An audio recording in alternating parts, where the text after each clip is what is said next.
सभी का धन्यवाद। और हम आज की शुरुआत जय भीम से करना चाहेंगे। जय भीम, जय भारत, सत श्री अकाल, ये नारे हमेशा गूंजते रहे। और जिस जमीन पे हम आए,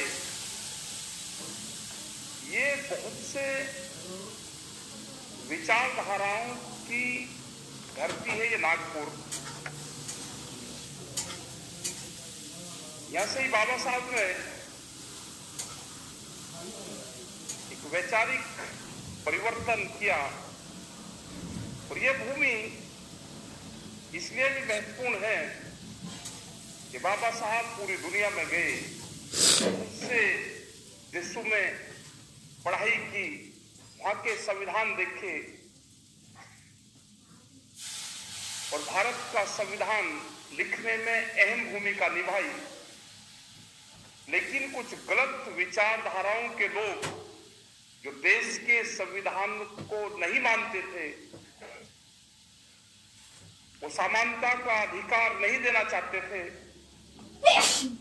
बाबा साहब को भी अपना एक अलग से जो परिवर्तन की भूमि है, यहां से परिवर्तन करना पड़ा। उन्होंने कहा कि हमको समानता का अधिकार जहां मिलेगा, हम ऐसा धर्म को अख्तियार करेंगे। क्योंकि उनको पता था, उनको जानकारी थी कि हिंदुस्तान ये कृषि और ऋषियों की भूमि है। यहाँ पे धार्मिक भावनाएं हमेशा जागृत रहेगी। और अपने समाज के लिए उन्होंने जो काम किया, उसके उत्थान के लिए जो काम किया, हमेशा उनको याद करते रहेंगे। एक शब्द आता है कि पिछड़े, दलित। दलित कोई जातियां नहीं है। दलित कौन लोग थे? हम सब दलित हैं। गांव में रहने वाला हर आदमी दलित है। खेत में हल चलाने वाला, जिसके हाथ मिट्टी से सने हैं, जिसके पैरों में जुत्ती नहीं है, जो मिट्टी में काम करता है, जो नहाने से पहले अपने खेत में काम करता है, वो सब दलित है। उसकी कोई जाति नहीं है। आप जाओ, नागपुर के अंदर हैं, वो कितने भी उच्च जाति का आदमी है, अपने खेत में हल चला के खेत की मिट्टी उसके पैरों में, हाथ में लगी हुई, मल्ले कपड़े पहन के आप जाओ किसी 5 स्टार होटल में, आपको कोई घुसने देगा, आप कितनी भी बड़ी जाति के हो। तो जो मजदूर हैं, जो खेत में काम करता है, जो गांव में रहता है, वो दलित है। इसकी कोई दूसरी परिभाषा नहीं है। उन्होंने काम किया, एजुकेशन पे काम किया, उनने पढ़ाई पे काम किया और समाज के लिए करा। कोई संविधान बना, कोई दलितों के लिए नहीं बना संविधान। संविधान देश के लिए बना। और जिस तरह की आज की सरकारें हैं, वे उस विचारधारा को मानती ही नहीं। बहुत खतरनाक सरकार आज की आई है। आप जो मौजूदा हालात है, वे देश के ना संविधान को मानते, ना देश के वे कानून को मानते। उनको सत्ता चाहिए, सत्ता। और वो किसी भी कीमत पे अगर आगे तो उसको छोड़ना नहीं चाहते।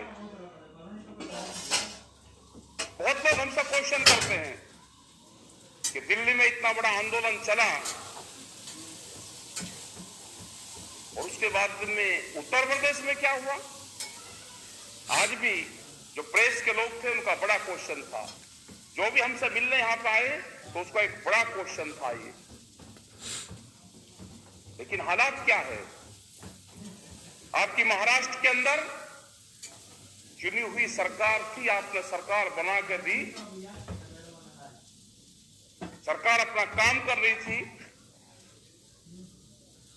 हम कोई विचारधारक नहीं इसके कि उनके विचारधारक थे, लेकिन जो हुआ वो सब न देखा। चुनी हुई सरकार को कैसे तोड़ा गया वो सब न देखा। मध्य प्रदेश के अंदर भी यही हुआ,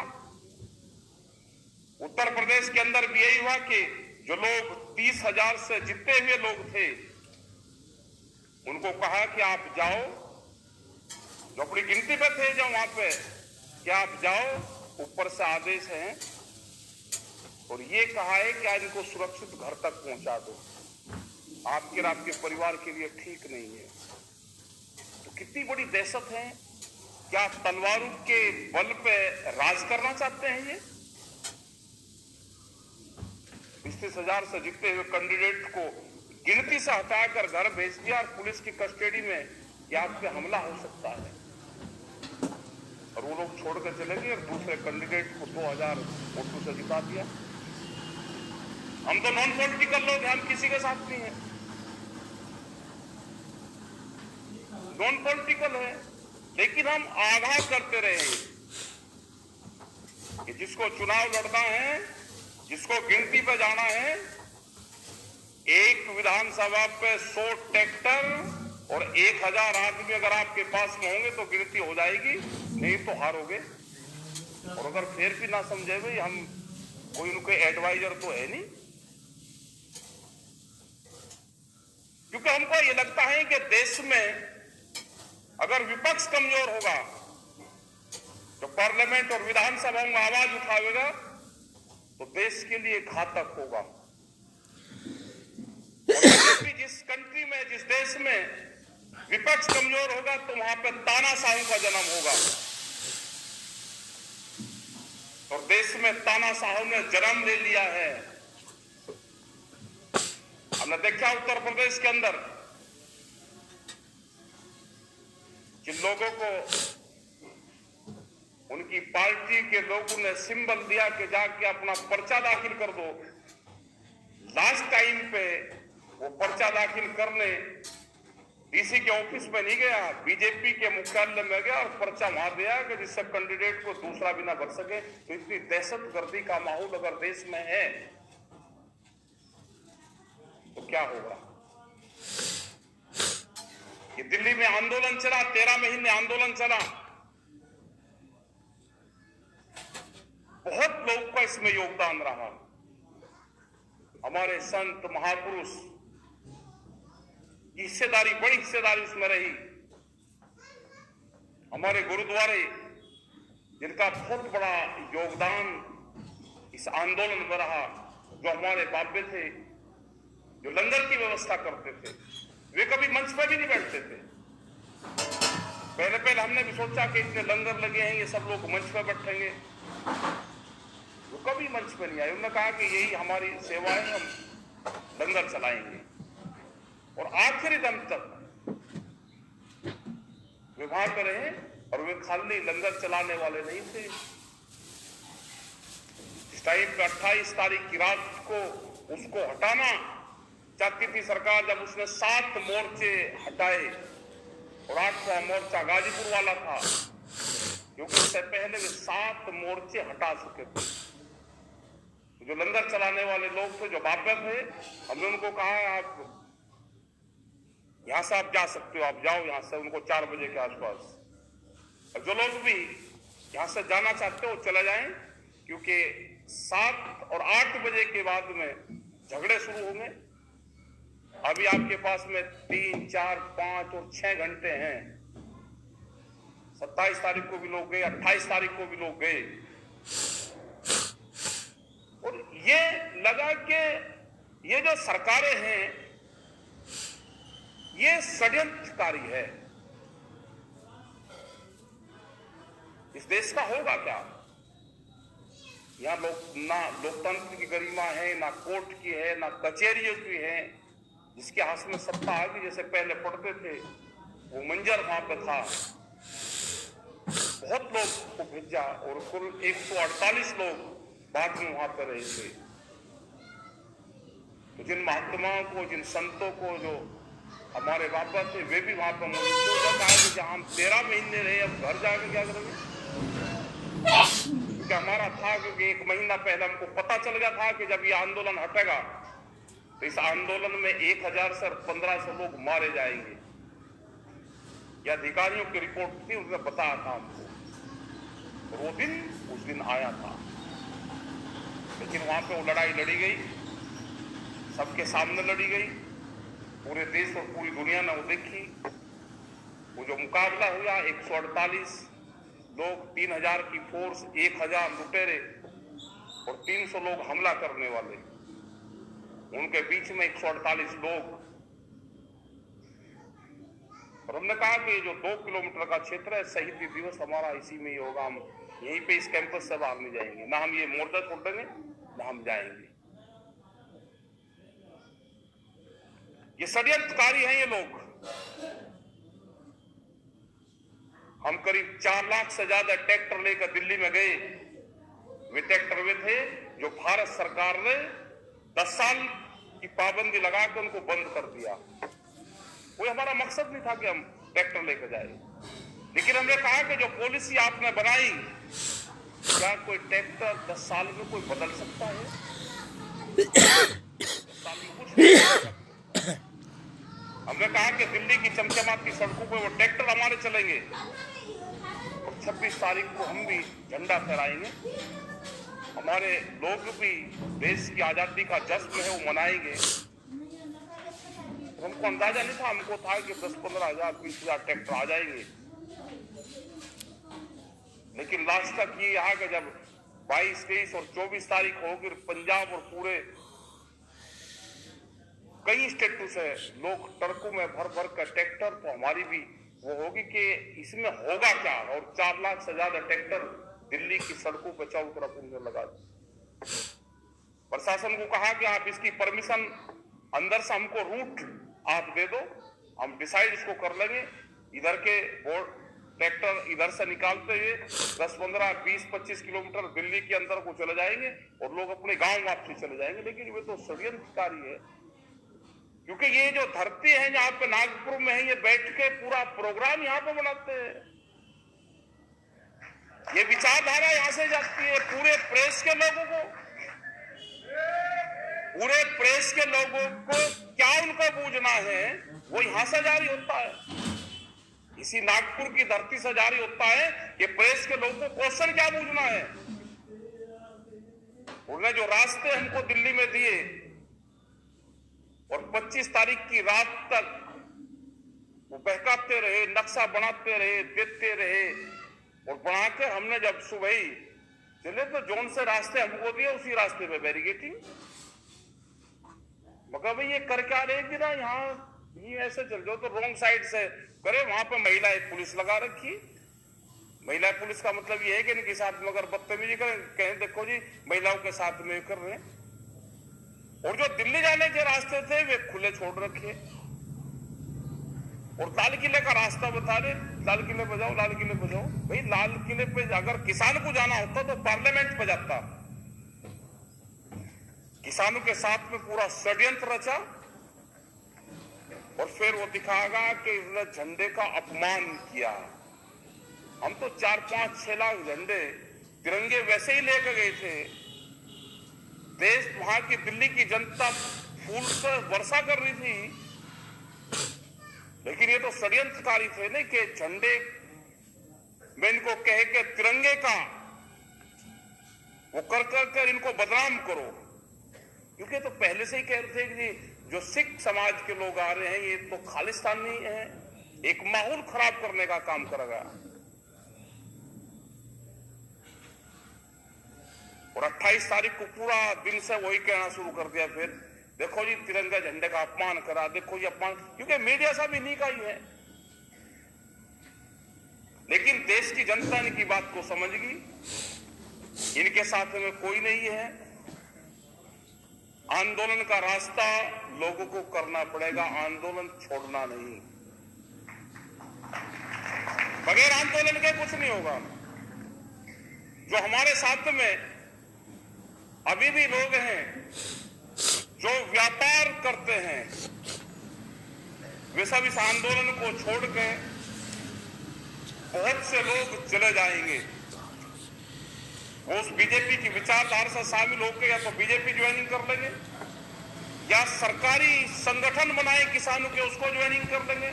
जिसको ये लगा कि मैं उसका झंडा नहीं लगा सकता तो वो सरकारी संगठन बनाए हमने किसानों के, उसमें ज्वाइनिंग कर लेंगे। इनके पास में एक आदमी की लिस्ट है। जो आरएसएस के लोग हैं वे जब भाई जी करके गांव में जाते हैं किसी के भी घर पे और बहुत प्यार से बात करते हैं, उनसे पूछते हैं कि आपके भाई कहाँ रह रहे जी? एक नागपुर में रह रहे, उनका 100 एकड़ का फार्म है। अच्छा, बहुत अच्छा जी, नागपुर में हमारा मुख्यालय, उसका नंबर दे दो जी। उसका नंबर लिखेंगे, 100 एकड़ का फार्म जिसका है उसका नाम लिखेंगे और यहाँ पे बता देंगे जी एक कुआं है, आंदोलन में उसका भाई जा रहा था और यहाँ पे उनका 100 एकड़ का फार्म है, जरा उसको देख लेना। हर चीज की रिपोर्टिंग करते हैं। इनसे खतरनाक आदमी नहीं कोई भी। ये देश में अपने यहां पे जो ट्रेनिंग सेंटर है ये यहाँ पे नकली मुसलमान बना रहे हैं, नकली। ये यहाँ पे नकली हिंदू बना रहे हैं, ये यहाँ पे नकली सिख बना दिए। और दरबार साहब की कमेटी जो सबसे धार्मिक गुरुद्वारा हमारा है उसकी कमेटी में शामिल करवा दिया नकली सिख बना के। यहां से ट्रेनिंग लेके उनको भेज दिया, वे नकली सिख बनाए और हमारे संस्थाओं के खिलाफ, सिखिज्म के खिलाफ नकली किताब छापकर कोर्सों में शामिल करवा दी। इनका मकसद है कि आने वाले 50-100 साल में हम पूरे देश का जो इतिहास है उसको बदल देंगे। और नहीं इनका मकसद है इस देश की विचारधाराओं को बदलना। ये उसमें लगे हुए हैं। और जो यहाँ पे हमने कुछ लोगों से बात करी, उन्होंने ट्रेनिंग ले रखी यहाँ की। हमको पता चला कि एक परिवार है उसने ट्रेनिंग ले ली। हम उसके घर गए, हमने देख लिया कि यही लड़का है। उनका 3 लड़के थे तो एक संगी हो गया। हमने कहा भाई अगर वो चाय लेकर, हमने कहा अगर तूने 8 दिन की ट्रेनिंग ली तो हमारे कहने से वापसी आ जाएगा। उसने कहा जी मैं तो 2 ले रखी है 28 दिन की। मगर बहुत बात बताएगा, आएगा ही नहीं वापसी। तो लोगों की विचारधाराओं को चेंज करते हैं। इनको ना गांव से मतलब है, ना खेती से मतलब है, ना किसानी से मतलब है, ना दुकानदार से मतलब है, ना व्यापार से मतलब है। इनका मकसद है इस देश की जमीन से। इन्होंने कहा है कि 40% लोगों को खेती से हटाना पड़ेगा। अब होगा क्या इनकी पॉलिसी है उस पर चर्चा कर लेते हैं।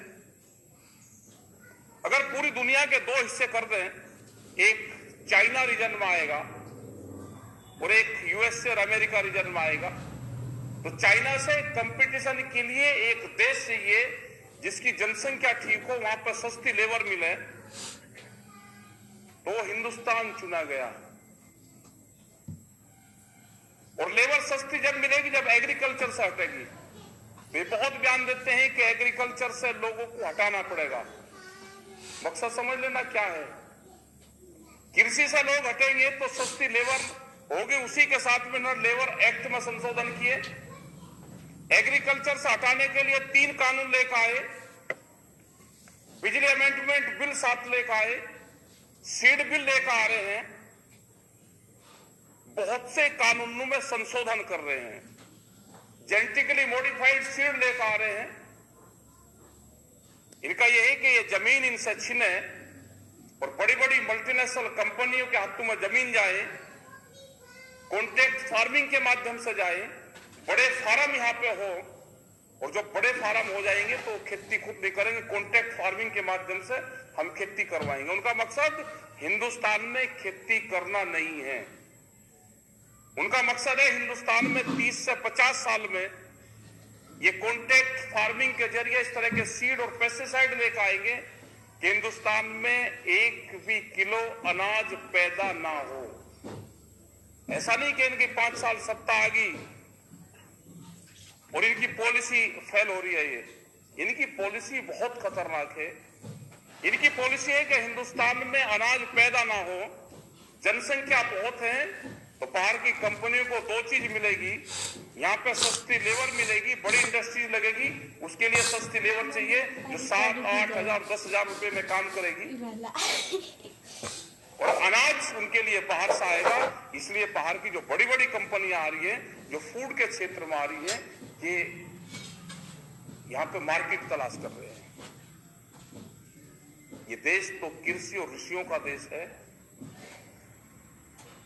ये कृषि और ऋषि पद्धति पर चलने वाला देश है। ये अगर यहाँ के साथ में कृषि के साथ में छेड़छाड़ नहीं करोगे तो यहाँ पे आंदोलन होते हैं। यहाँ पे ऋषि पद्धति के साथ में छेड़छाड़ नहीं करोगे तो भी यहाँ पे आंदोलन होते हैं। और देश ये आंदोलन से बचेगा, पॉलिटिकल पार्टी से देश नहीं बचना। मेरा सॉल्व ना पापा, छुट्टी भी लेने का कोई पॉलिटिकल पार्टी को तो अपनी जान बचानी भारी हो रही, वो देश को कहां बचाएगी। और इस देश को जैसे आजादी में के टाइम पे 90 वर्ष देश में संघर्ष हुए, 90 वर्ष बाद आजादी मिली, तो भी ये जो किसानों की आजादी है, गांव की आजादी है, गरीब की आजादी है, मजदूर आदिवासी, इसकी जो आजादी है, इसके लिए संघर्ष करना पड़ेगा। आप लोग अपना तैयार रहे। जैसे ये क्षेत्र विदर्भ के क्षेत्र में हम आए, सबसे ज्यादा आत्महत्याएं यहां पर हो रही। आत्महत्या इसलिए होती है कि फसलों के दाम नहीं मिलते। 1967 में 1 क्विंटल गेहूं हम बेचते थे तो 76 रुपए पर क्विंटल रेट भारत सरकार का था। एक कर्मचारी की सैलरी 70 रुपए थी तो 1 महीने की सैलरी में 1 क्विंटल वो कनक नहीं खरीद सकता था। सोने का भाव 200 रुपए तोला था तो 2.5 क्विंटल गेहूं में, 3 क्विंटल गेहूं में 1 तोला सोना खरीद सकता था। भट्टे की जॉब वाली जो ब्रिक्स आती है जिससे मकान बनाते थे, 1 क्विंटल गेहूं बेचकर 2,500 आती थी, 30,000 रुपए का रेट था। तो उस टाइम पे एग्रीकल्चर में जो उत्पादन होता था उसकी कीमतें थी, मार्केट नीचे था और फसलों के रेट ऊपर थे। धीरे धीरे व्यवस्था बदली, आज गेहूं का रेट 2,000 रुपए, सरकार का रेट है 2,100 रुपए, बिकता 1,400 और 1,500 रुपया में है। धान का 2,000 रुपए के करीब है। बिहार में पूरा मंडी सेक्टर खत्म करा, पूरा पूर्वांचल जहां पे धान का उत्पादन होता है, पूरा उड़ीसा, इसमें 800 से 1,200 रुपए क्विंटल का रेट है। एमएसपी से आधे रेट पे बिकता है। आज हम कह रहे हैं कि हमको एमएसपी गारंटी कानून दे दो। हमने तो कानून मांगा है। कोई भी बातचीत करने पे एमएसपी पर तैयार नहीं है। हमने ये नहीं कहा कि सरकार उसकी पूरी खरीद करेगी। हमने कहा कि आप कानून बनाओ, उसमें प्रावधान बनाओ, करो, उसमें क्लॉजेस डाल लो कि जिसको भी खाद्यान्न सामान पे व्यापार करना है वो भारत सरकार के जो रेट है उसके कम पे खरीद नहीं करेगा। किसी व्यापारी को अगर खरीदने में नुकसान है तो क्यों खरीद रहे हो, मत खरीद रहे। जब उसको लाभ होगा जब खरीद लगा।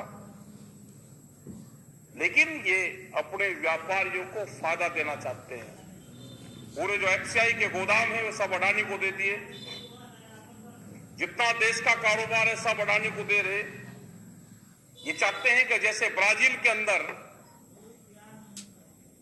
280 आदमी के पास में वहां की 80% जमीन है, ऐसे ही 5-10 लोगों के पास में यहाँ की पूरी प्रॉपर्टी, पूरा कारोबार, पूरे उद्योग धंधे उन्हीं के पास में चले जाएं। और जो हमारे छोटे छोटे उद्योगपति हैं उनको उन्हीं से लेना पड़े। वे सिर्फ इतना रहें कि वे जिंदा रहें। ये उनके भी हकीसी नहीं है। वे सिर्फ जिंदा रहें, काम करें, दाल रोटी चलती रहे। खेती भी इन्हीं के पास में जाएगी, इंडस्ट्रीज भी इन्हीं के पास में जाएगी, रोड बन रही है, हाईवे के ठेके भी इन्हीं के पास में जाएंगे। बहुत बुरी स्थिति देश की हो रही। इसमें सभी लोगों को तैयारी के साथ में आंदोलन का रास्ता चुनना पड़ेगा। आंदोलन जैसे दिल्ली में चला, वो एक जगह का आंदोलन नहीं था, वो हिंदुस्तान की विचारधारा से जुड़ा हुआ आंदोलन था। वर्धा में जैसे बताया कि वर्धा में इतने दिन आंदोलन चला, हमको जानकारी उसकी थी।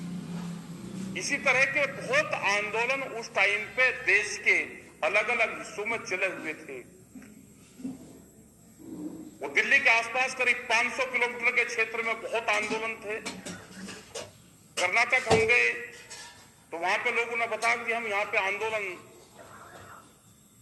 कर रहे थे, और जब भी संयुक्त मोर्चे की कॉल होती थी तो उस कॉल को सब लोग फॉलो करते थे।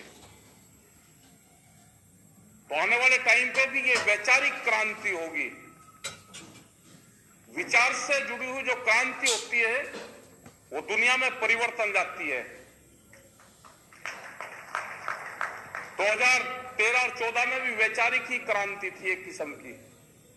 आप छोटे से बच्चे से पूछते थे जी, क्योंकि टीवी पर उस पर इतना प्रचार सरकार ने अपना किया कि किसी से भी पूछ लो, अब की बार घर घर सब बताते थे। लेकिन अब पूछ लो इस आंदोलन से, क्योंकि बड़े मीडिया ने हमारा साथ नहीं दिया, वे तो उनके चले गए, जा लिया उनके वहां पे, खरीद दे सब उन्होंने। लेकिन सोशल मीडिया के माध्यम से बहुत बड़ा परिवर्तन आया। घर घर में बच्चों में जो हमारा ये जो कोरोना काल था, इसमें आंदोलन को फायदा बहुत हुआ। कोरोना काल से, कोरोना काल जब चला तो स्कूल बंद रहे, बच्चों की ऑनलाइन पढ़ाई चली। जो बच्चे थे, जो 6, 7, 8 साल के बच्चे थे, वो मोबाइल पे पढ़ाई करते थे। जो घर में अनपढ़ लोग थे, जो पापा थे, इनके पिताजी थे, मोबाइल उस टाइम पे खरीदे गए। वे कहते थे भाई दिल्ली का आंदोलन भी दिखा दे। तो बच्चा तो मोबाइल चलाना जानता था, बाबा जानता नहीं था, तो उनका दोनों का तालमेल हुआ। अगर इनको पता चल जाता कि ऑनलाइन पढ़ाई से इसको आंदोलन को फायदा हो रहा है, तो ये उस पर बैन करते। आज आप गांव में कहीं पे भी जाओ तो 7, 8 साल का, 6 साल से 10 साल का बच्चा है, वो सब जानता है आंदोलन को। एक बार ऐसे ही बोलता है वो, अब तुरंत वो वीडियो निकल कर आती है, क्योंकि लाखों आंदोलन की वीडियो पड़ी। इस आंदोलन का कोई लीडर भी नहीं था। इस आंदोलन के 40 लीडर थे, जो जत्थेबंदी के लोग थे। और हमने बाद में भी और लास्ट तक ये कहते रहे, जब सिंगू बॉर्डर की उसकी बात आई, हमने कहा कि हमारे मंच भी वही रहेगा और हमारे पंच भी वही रहेंगे। इस आंदोलन का कोई लीडर नहीं है, इस आंदोलन की लीडर ये जनता है। इसी ने ये आंदोलन चलाया। बहुत लोगों का इस आंदोलन में सहयोग रहा। वे वहां तक नहीं भी जा पाए तो भी वे आंदोलन का हिस्सा बने रहे। और आने वाले टाइम पे भी हमको अपनी जमीन बचानी है, फसल और नस्ल हमको बचानी है, तो आंदोलनों का हिस्सा बनना पड़ेगा। एक फसल कुर्बानियां देनी पड़ेगी एक फसल की। हमने राजस्थान में कह दिया एक फसल का मतलब नहीं कि फसल की जुताई कर दो। उन्होंने जुताई शुरू कर दी थी। हमने कहा एक फसल की कुर्बानी दे दो, तो तीसरे दिन पता चला कि उन्होंने गेहूं की बुआई वो हेरो चला दी, उसमें ट्रैक्टर चला दिए। बहुत मुश्किल से रखी, हजारों एकड़ जमीन उन्होंने जुताई कर दी। एक फसल का मतलब है कि एक फसल की कमाई इस आंदोलन में लगा दो, उसको नष्ट नहीं करना, इसमें लगाओ। क्योंकि आंदोलन बहुत जगह चलाने पड़ेंगे। यहां पे भी ये प्रोग्राम हुआ तो इसका भी खर्चे बैठते हैं। तो जो लोग भी आंदोलन करेंगे, और खासकर के महाराष्ट्र में जहां पे आंदोलन कमजोर है, हम यहां पे आते रहेंगे, हमारे लोग यहां पे आते रहेंगे। और जब जब भी जो कोई बुलाएगा, छोटी मीटिंग हो, बड़ी मीटिंग हो, आप आंदोलन की तैयारियां करो। आंदोलन यहां पे कमेटियां बनाओ, संयुक्त मोर्चे की कोल जब हो तो उसके लिए आप खड़े रहें। ट्रैक्टर हमारा सबसे बड़ा हथियार इस आंदोलन में रहा। बैरियल जब टूटते थे तो उसी से टूटते, बैरियल हाथों से नहीं टूटते। ये कलयुग के आंदोलन है, इसमें ताकत का भी इस्तेमाल करना पड़ता है। और हमारे सरदार साहब ने बताया कि ये ट्रैक्टर तो 1965 में भी देश की लड़ाई में काम आया और ये हमेशा आगे भी काम आता रहेगा। अगर आंदोलन कमजोर होगा तो 10 साल पुराना ट्रैक्टर टूटेगा। जो लोग खेती किसानी करते हैं वो कानून आ गया, एनसीआर, और जो बड़े शहर हैं उसमें वो ट्रैक्टर भी जो डीजल वाहन है उसमें उन्होंने शामिल कर दिया कि इसको हटाया जाए। कागजों में एक दूसरे के वो कागज चढ़ता ही नहीं ट्रैक्टर।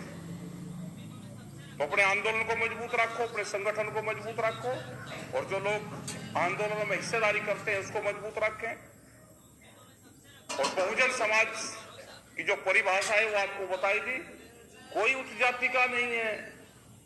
किसी को तजर्बा लेना है तो खेत में हल चला के वही कपड़े पहन कर आप कहीं शहर के किसी बिल्डिंग में चले जाना, जो शहर के लोग हैं, अगर आपको अपने दरवाजे पर अंदर बैठा ले तो खेत में काम करने वाले लोग सब बहुजन हैं, सब उसी समाज से हैं।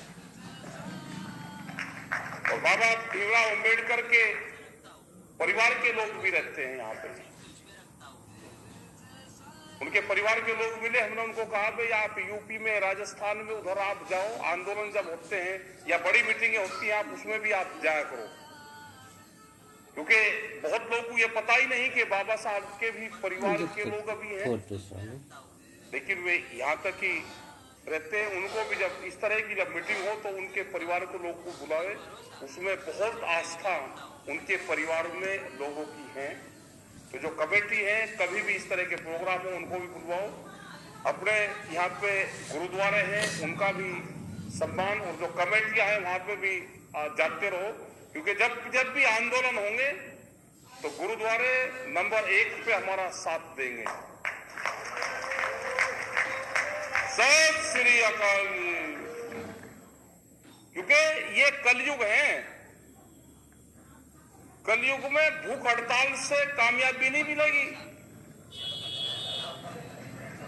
भूख हड़ताल जब करते थे, जब राजा प्रथा थी कि राजा से लड़ नहीं सकते थे तो भूख हड़ताल कर लें, राजा को दया आ जाए और हमारा काम करते हैं। ये तो कलयुग के राजा हैं, यहां दया की नहीं। जैसे ही आपने गर्दन नीची करी ये कत्ल करेंगे। ये पूजा पाठ करने वाले हैं, लेकिन ये उस खानदान से हैं जिस खानदान में बलि प्रथा थी मंदिरों में। ये उस खानदान के हैं, याद रख लेना। ये पूजा पाठ करने वाले हैं लेकिन ये बलि प्रथा वाले हैं। इनसे डरने की जरूरत नहीं, ये डरपोक भी उतने ही हैं। आप डट के खड़े रहोगे, इन्हें पूरे सिस्टम को कैप्चर कर लिया। सब लोग हमारे संपर्क में हैं, सब विभागों के लोग संपर्क में। उन्होंने कहा जी हटना नहीं, हटना नहीं। एक जगह चले गए, टिकैत साहब के ऊपर मुकदमा था रेलवे का, आज पर्चा दे, पुलिस आ रही, ये होगी जी, कुर्गियों को कहने पे चलो चले चलेंगे। कोर्ट में गए, जज ने कहा जी बस हो गया, मुकदमा भी खत्म हो गया और अपना आंदोलन मत छोड़ना। टिकैत साहब कहने लगे भाई ये मामला पहले ही देखा, भाई आंदोलन ना छोड़े तो आपने बुलाई क्यों? कहले जी वो काम मेरा है और जो काम आपका है उसे छोड़ना नहीं, आंदोलन छोड़ना नहीं, आंदोलन करते रहो। तो भाई ये तो है कि जिसका जो काम है वो कर रहे, घबराने की जरूरत नहीं। जब जरूरत होगी तो सारी संस्थाएं आपके साथ में खड़ी मिलेगी। अगर ये छेड़खानी 28 तारीख में करते तो इनको भुगतना पड़ता। सब देश का जवान और किसान सब वहां से ही जाता है। अभी भी पत्रकार एक न्यायिक भाषा का इस्तेमाल हुआ आज, क्योंकि नागपुर की धरती है तो भाई नया क्वेश्चन तो जरूर आएगा। उन्होंने कहा जी माओवादियों ने चिट्ठी लिखी आपको, मगर 1 साल बाद पता चला भाई हमारी इंटेलिजेंस है ये है, वो कहाँ गई थी, उनको पकड़ो। हम कहा चिट्ठी हमें भी दिखा दो भाई कहाँ है, किस तरह की चिट्ठी की, आपका समर्थन करा उन्होंने। अब कोई समर्थन कर रहा चिट्ठी के जरिए, बताओ उसका क्या कर ले भाई उसको पकड़ लो। हमें तो समर्थन नहीं मांगे, आप पकड़ दो उसको। कहाँ, किसने करा, कौन से उसने करा, वो कौन विचारधाराओं से हमारी सहमत हो गया। तो इस तरह के क्वेश्चन करते हैं, लेकिन हम इनका सबका जवाब देते हैं। हमने कभी किसी प्रेस वाले को ये नहीं कहा कि ये क्वेश्चन पूछना और ये ना पूछना। हमने जो जिसने पूछा उसके सबके जवाब दिए। इनकी मजबूरी है क्योंकि एक बार एक ही घंटे में 7-8 चैनल पर अलग अलग प्रोग्राम रहे। उन्हें एक क्वेश्चन, वही क्वेश्चन सबने पूछा, मगर भाई मरज क्या है, ये 5 क्वेश्चन पूछ रहे और ये भी पूछ रहे, ये दिक्कत पड़त में कहीं से आ जरूर रहे। कहते सब हेड ऑफिस आ रहे, तो हेड ऑफिस का मतलब है नागपुर। सब चीजें यहां से जाते हैं, रिटायर्ड जज बैठा रखे हैं, क्या फैसला होना है सब यहां से ही जाते हैं, क्योंकि उनके खिलाफ नहीं बोल सकते। इस तरह की व्यवस्था है, तो सब इन्होंने कैप्चर कर लिया, कैप्चर बंधन में है सब लोग। तो ये मुक्ति अभियान भी चलाना पड़ेगा आप लोगों को ही। तो आपका धन्यवाद है सभी लोगों का।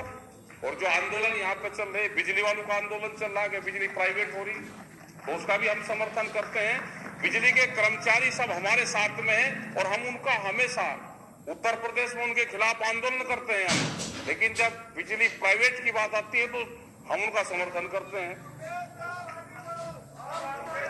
दूसरा, जो भी छोटे राज्य की जो डिमांड है, विदर्भ की जो डिमांड है, ये होनी चाहिए। अलग से इसका बजट हो, छोटा स्टेट बने, और जो डिमांड जो कर रहे हैं ठीक है, और ये बहुत पुरानी डिमांड यहाँ की है, उसको भी आप आगे लेके उसको चलें। और यहाँ के किसान आत्महत्या न करें, यहाँ के किसान संगठित हो, आंदोलन करें, जैसे उत्तर प्रदेश और इन स्टेटों में है।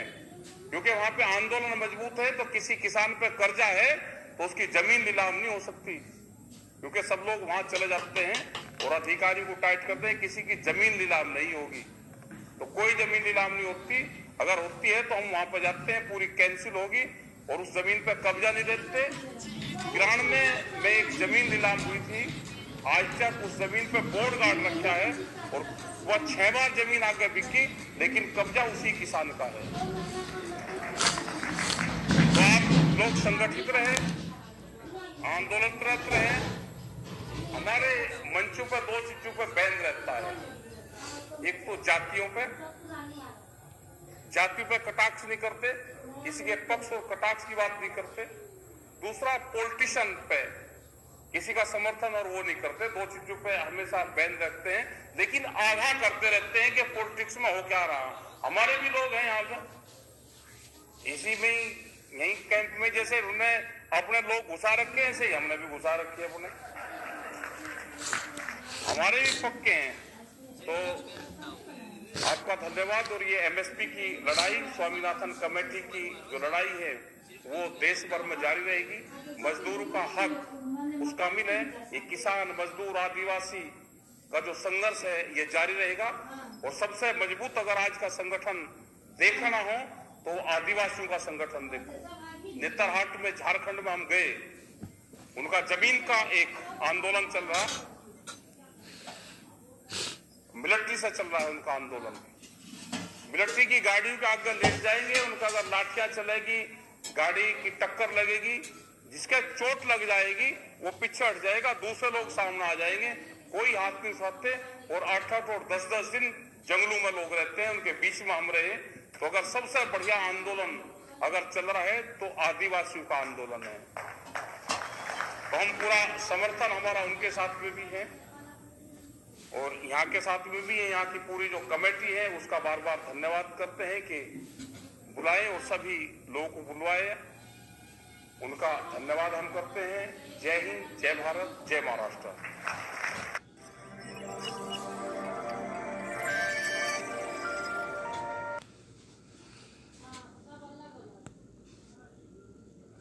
हुआ ये खो गया